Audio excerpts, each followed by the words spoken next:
Everyone. I hope you are all doing well. Welcome to today's webinar. Today's webinar is titled Building Systems in the Americas, a dialogical study of the regulatory frameworks. We will be discussing the third volume, which pertains to North America and the Caribbean. I will be your moderator for today. My name is Shifa Hossein Sarkar. I am a member of the GRAPIA Advisory Committee, which is a group of young adults who provide advice and insights and solutions to the Directorate of the IIN, also known as the Inter-American Children's Institute, on various aspects regarding children's participation in policy formation regarding their rights in inter-American countries. So today we have a panelist, we have a panel of guests who are going to provide some crucial commentary on this topic. So I'd like to first introduce Victor Giorgi, who is the Director General of the Inter-American Children's Institute, or IINOEA, to speak. Muchas gracias, Shifa. Muy buenos días a todos, a todas. Many thanks, Shifa. Good morning to everyone. Para el Instituto Interamericano del Niño y la Niña Adolescentes es un enorme placer estar compartiendo este producto que es fruto de un gran esfuerzo realizado por el equipo integrado por Daniela Tupayaki y por Juan Ascune, y para evitar la traducción directa, la interpretación simultánea, que sé que es engorrosa, le voy a dar la palabra a Ana Barrera para que ella lea las palabras que yo preparé en el idioma inglés como corresponde a una actividad con el Caribe. For the IIN, it's a great pleasure to present this work that was developed by the IIN's team, being the leaders of it, Ms. Daniela Tupayachi and Mr. Juan Ascune. For us, it's very important, your presence. We thank you for being here.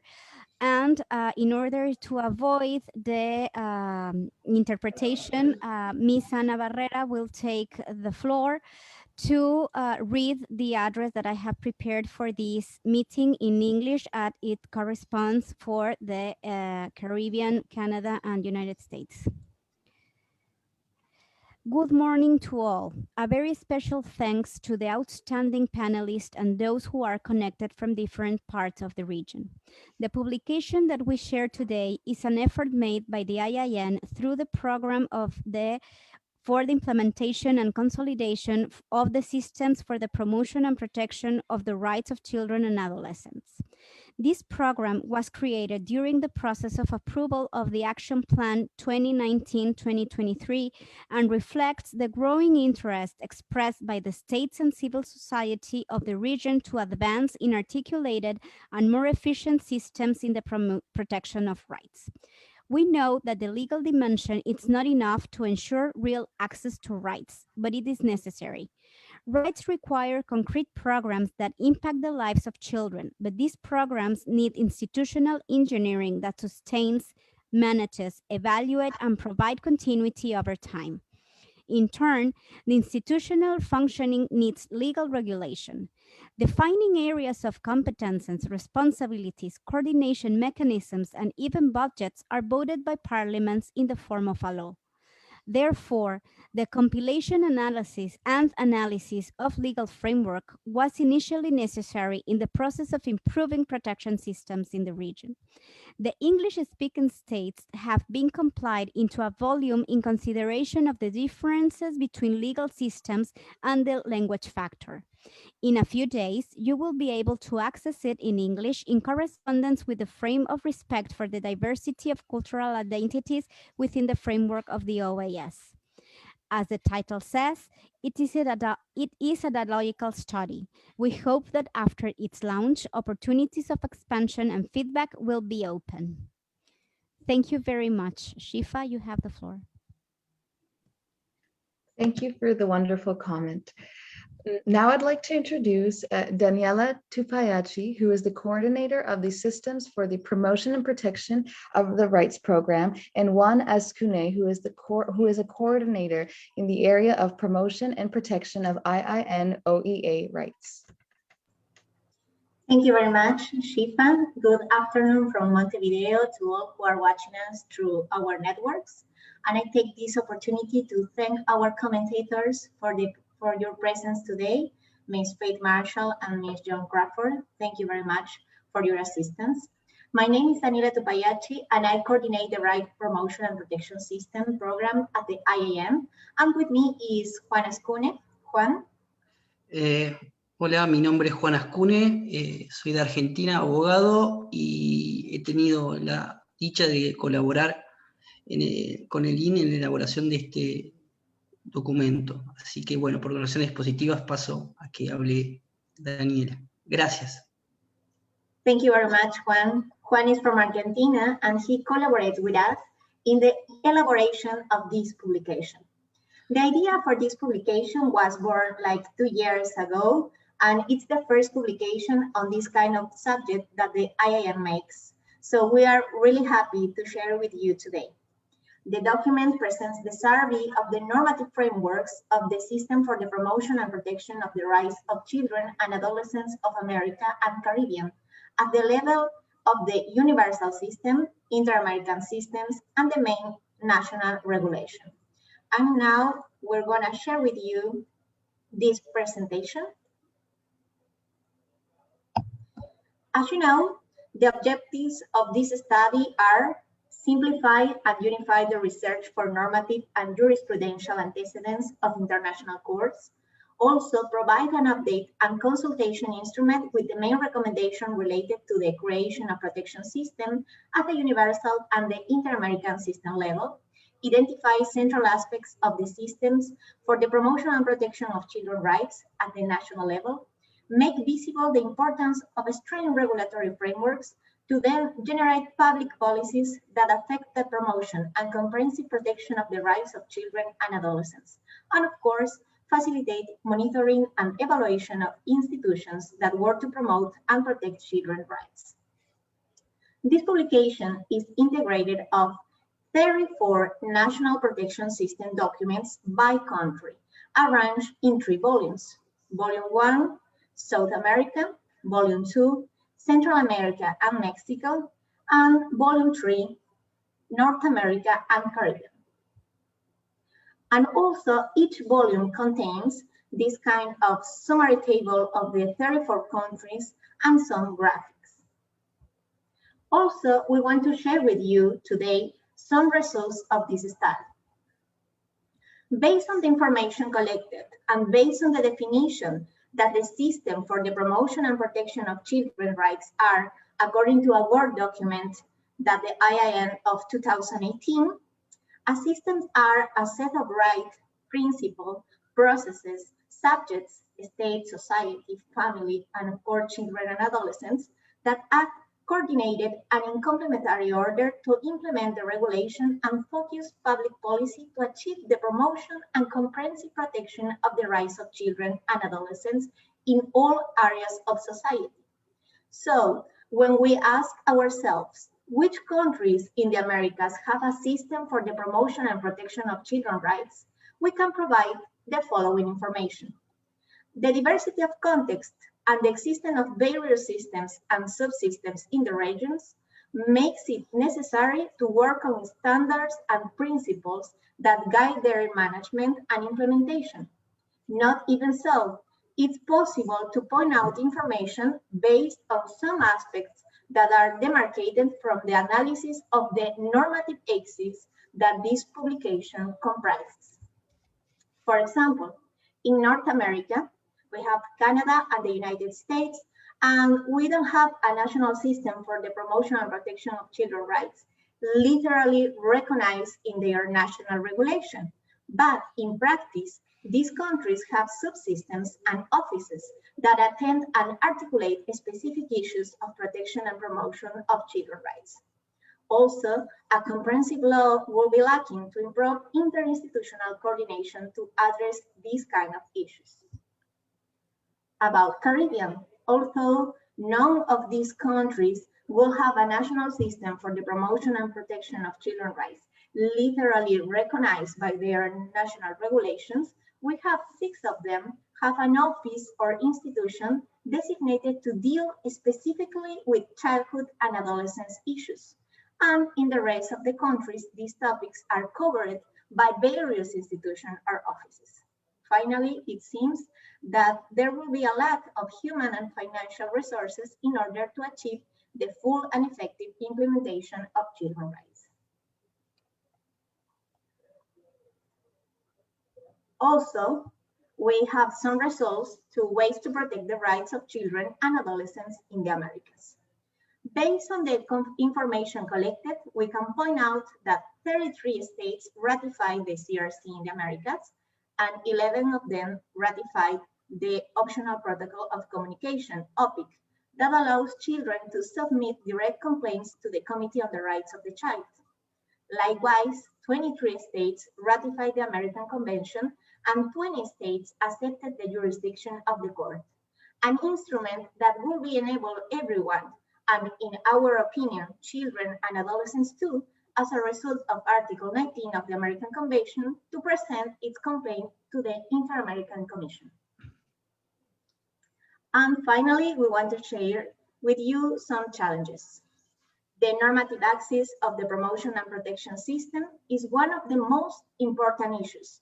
However, for their implementation and management, it must be articulated together with the programmatic and institutional axis. Public policies should give a place to the opinion of children at each stage of politics and accordingly define the responsibility of the actors, society, state, and family. In this sense, it's necessary to generate instances of participation of children and adolescents in the entire cycle of public policies, according to their progressive autonomy, of course. And finally, based on this study, it will be necessary to generate indicators that allow evaluating the process and impacts. This information should be accessible and friendly formats for different age groups, ethnic groups, etc. Finally, we want to say that we hope that this first publication can be a useful tool for the states, and from the IAM, we compromise to send each file to each state of the Americas in the official language. So you can review it and send us your comments and complement the information. That allows us to make a second publication maybe in the future. And thank you very much for your time and for paying attention.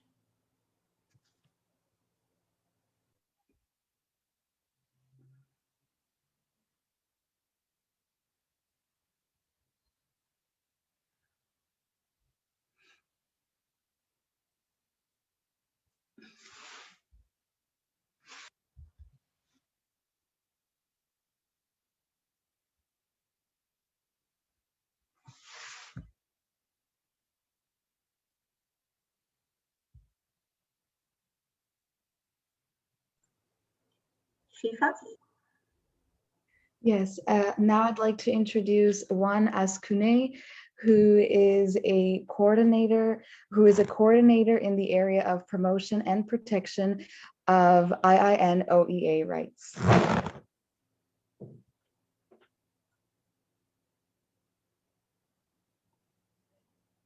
Actually, we are going to continue with Ms. Faith Marshall, right?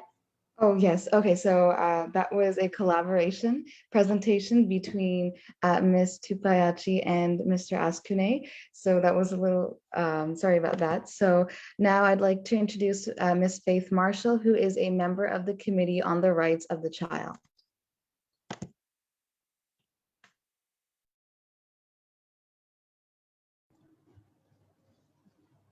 Good morning, everyone. Thank you for inviting me to be part of this webinar this morning. And I just have a few points to make at the outset. First, my own concerns, and secondly, what we need to focus on in the region. Reviewing the background materials that I was sent, I unfortunately came across a number of errors. I also came across where the material has not been updated. In fact, the material used, most of it was 4 to 5 years old. And as you know, in this day and age, things are fast moving. So we need to update the background material that we're basing our concerns on. I noted this primarily about Barbados because obviously I would be intimately involved and know all the information that is needed here. And I noticed that in some cases the legislation had not been updated, and some of the information I do not think can be substantiated. Having said that, I obviously will not speak with that great authority about every single country in the region, because the ones that I have researched so far are mainly Canada and Cuba. I do not have an in-depth analysis of the others as present, although of course I'm well aware of what's happening in the Eastern Caribbean. I think our major areas of concern remain very much whether or not the background material is up to the minute. We have certain major areas of concern that persist.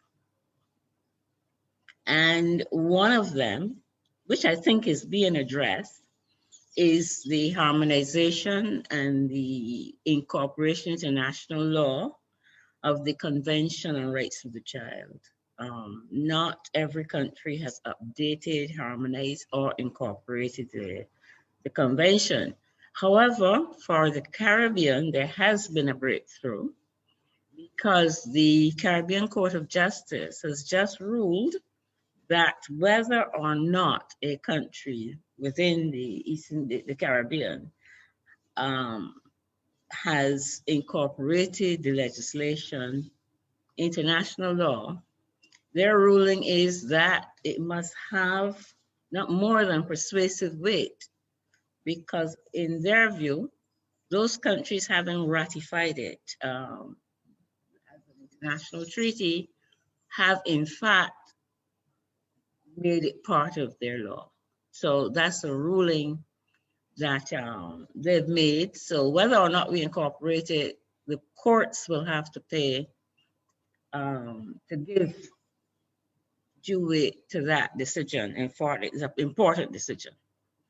But however, the incorporation and harmonization has been going on in the Caribbean, and beyond the Caribbean, we probably need to see more of that activity. Our second big concern is, and I think, of course, legislation is important because that creates, first of all, the means whereby we can enforce what happens in respective countries and their compliance with the convention.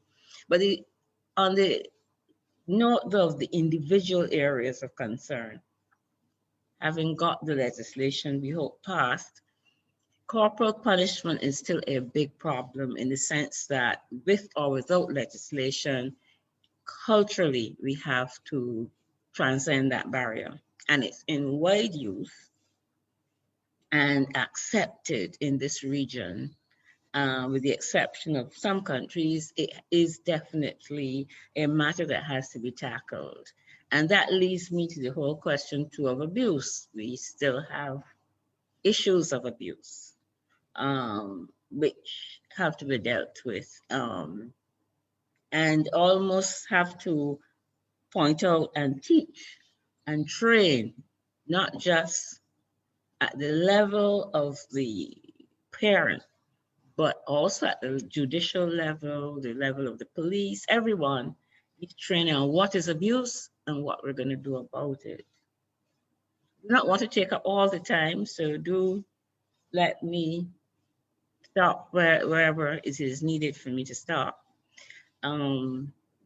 Another big area of concern when you go through all the background material is that the question of the domestic violence, which is linked to the abuse, because there must be a recognition that children growing up in a household where there's lots of domestic violence, that is as well an abuse of those children. Naturally, COVID-19 has also presented us with a very big headache, which obviously the background material did not address, since the background material did not deal with the here and now, but the access to education. Before, in some countries, there were difficulties. I haven't done an in-depth study of the implementation of the rights of the child in Canada, just in the last couple of months, recognized that there was a problem there with the access to education for the Aboriginal I should say First Nation children, and the African Canadian children. Their access to education was definitely problematic. But also true in the region is that generally there needs to be a greater study of the aims of education and the access as well. Here in Barbados, for example, and in other countries in the Caribbean region, there has generally been considered a success story. But obviously, time changes everything, and we are now beginning to recognize that the access is probably not as perfect as we would like it to be. And there is a struggle to bring it into the modern day.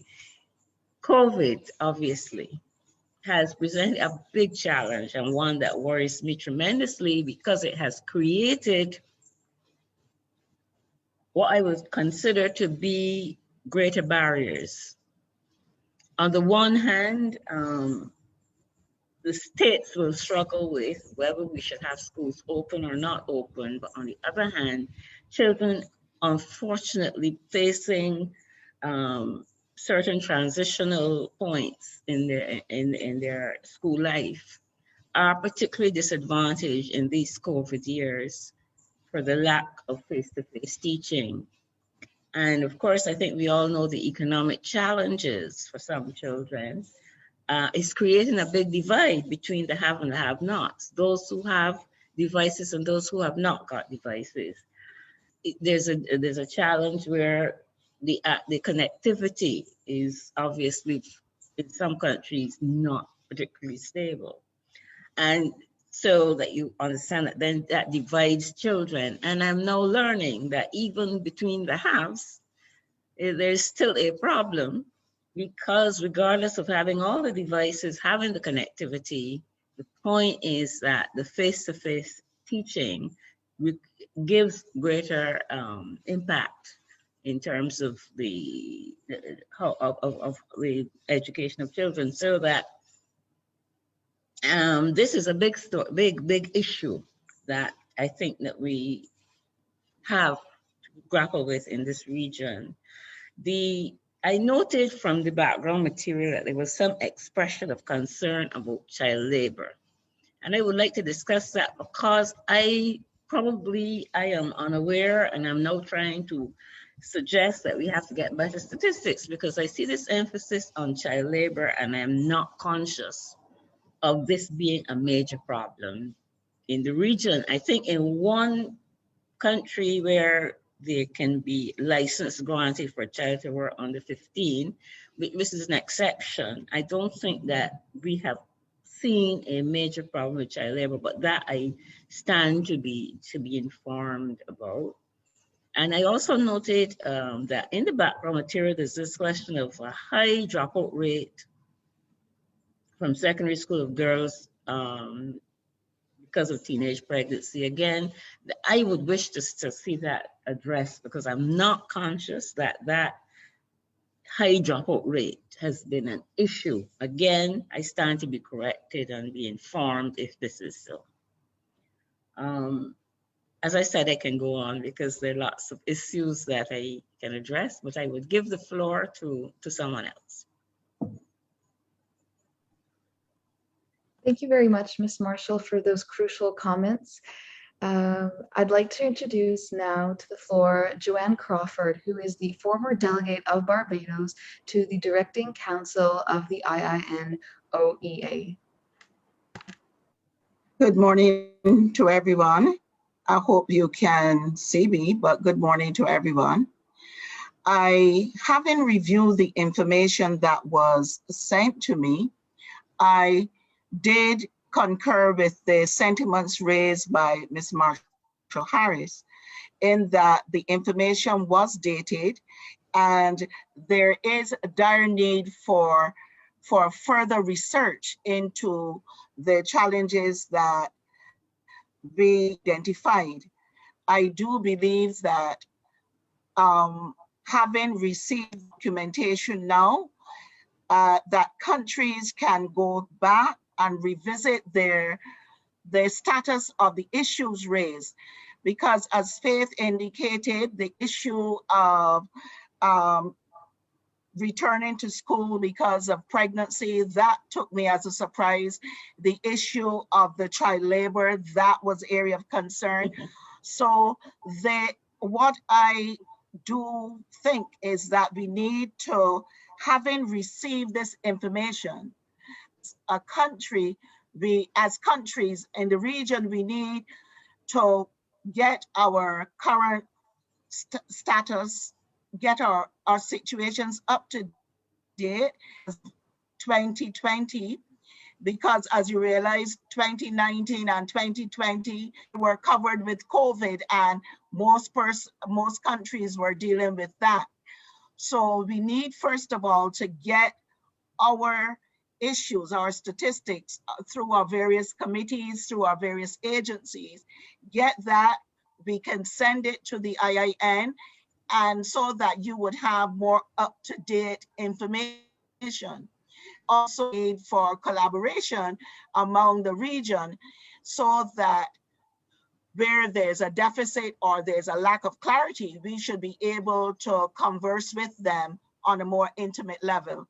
So to some extent, I have the information presented is very useful. However, some is dated, some went back to 2017, some is 2018. And so we really need to bring up to 2020, and then we make a conscious determination as to where the states are. But I do agree with the premise that we need to look at a structure taking into account all the various treaties and that we would have signed, and put them and try to review our commitments to them in a way that we would be able to say conclusively, this is what the situation is. So there's a need for research, there's a need for other work in that area. Thank you.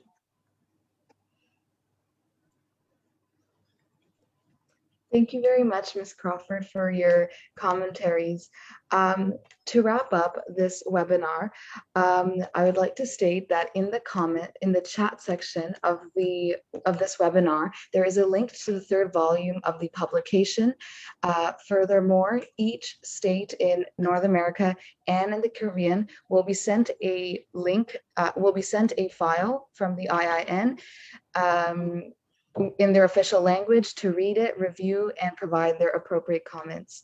So I'd like to thank every single panelist who came today and provided their much needed and much appreciated insights and commentaries. And I hope that everyone has a great day, and that concludes our webinar today.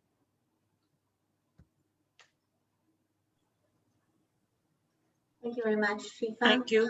Thank you very much. Thank you very much. Thank you. For your presence. Thank you, everyone. Have a great day. You're welcome. Have a great day.